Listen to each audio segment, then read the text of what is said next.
I get the frustration with Florida State fans. I don't know if they're ever going to forget what happened to them. But I do think if I'm a Florida State fan, I'm crazy optimistic about the fact that there are, as of this moment, automatic qualifiers built into the 24 playoff and the 25 playoff.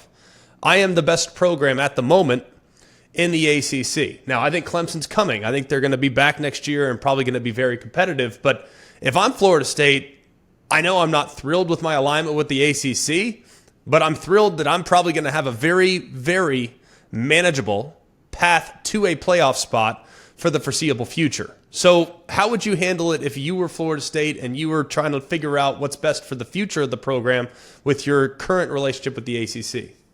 So I'm a little bit in the other side of that camp. I wouldn't feel as confident. I feel ultra confident in my program. I feel confident I got the right guy.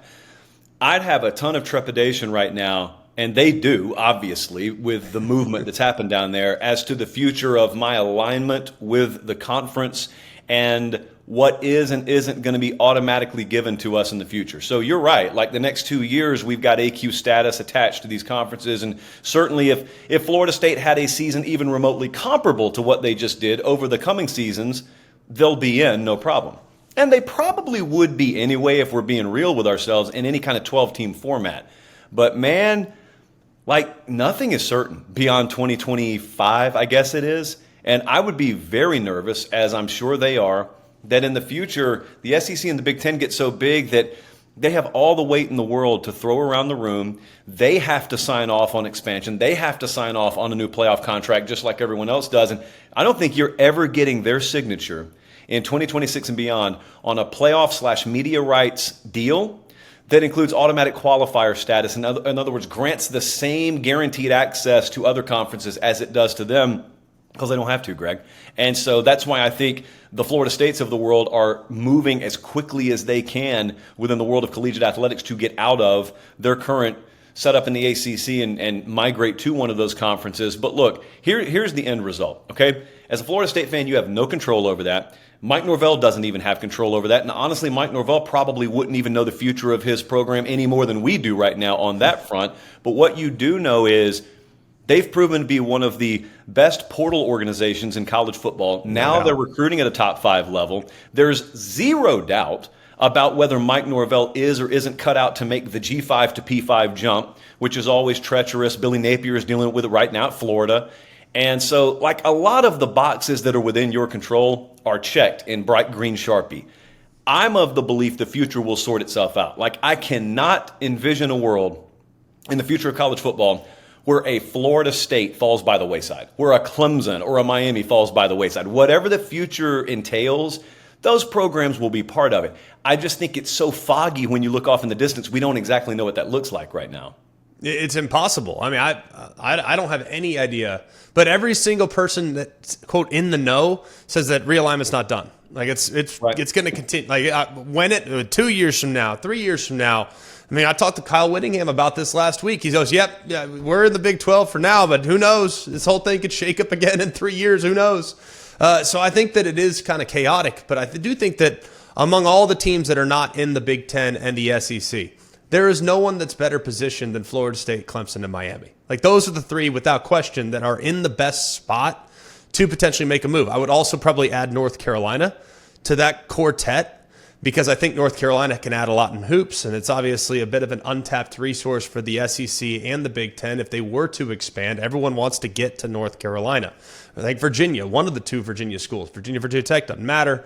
Either way, getting to the Commonwealth would be beneficial to both of those leagues. So if you were advising the teams in the ACC, what advice would you give them to make sure that 3 years from now, when we press the reset button and start from scratch, they're well positioned to be a contender and maybe even in a new conference at that point? Communicate.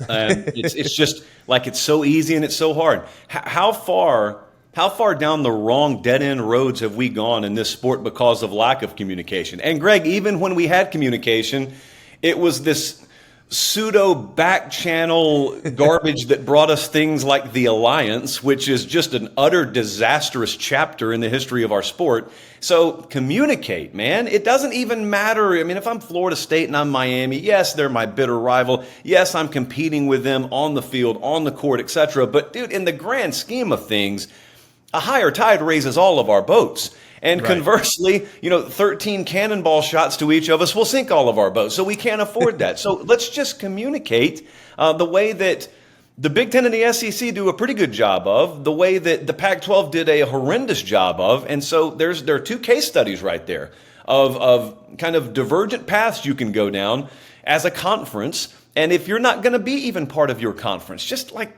keep the lines of communication open. And then in the short term, you've got to best position yourself, not just on the field in terms of results, but behind the scenes.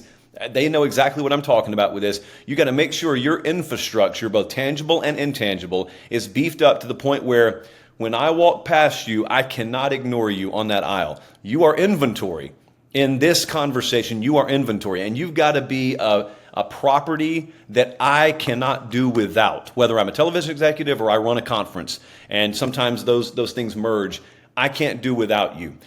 That takes coordination. That takes alignment behind the scenes. And hey, another program I wonder about, by the way, not to just go down a rabbit hole here, but I don't think like 80% of even hardcore fans even know that SMU is joining the ACC next year. Right. Just to throw a random program out there. And you've at the same time got programs fighting and clawing and crawling over broken glass to try and get out of the ACC. And every now and then you hear rumblings that, hey man, this thing could be moving really, really quickly. What is SMU even joining? And they're declining taking a media rights check just to get in the conference.